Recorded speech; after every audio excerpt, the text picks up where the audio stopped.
Magpapatupad din ang Department of Human Settlements and Urban Development o DSUD ng iba't ibang shelter-related financial relief programs. Ito ay bahagi pa rin ng mahakbang para maibsan ang epekto sa ating mga kababayan ng krisis sa Middle East.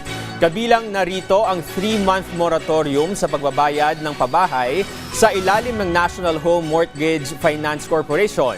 Bukod dito, may special benefit packages din ang Pag-ibig Fund sa repatriated OFWs mula sa Middle East. Sa ilalim nito, ang kwalipikadong OFW members ay maaaring mag-apply para ma-withdraw ang 100% ng kanilang Pag-ibig regular savings bago pa man ang 20-year maturity.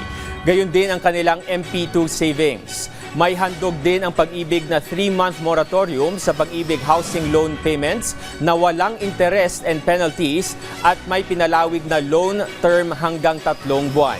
Giit ni DSUD Secretary Jose Ramon Aliling, sa gitna ng hamon na kinaharap ng bansa, mahalagang mabigyan ng ginhawa ang ating mga kababayan sa bayarin sa pabahay.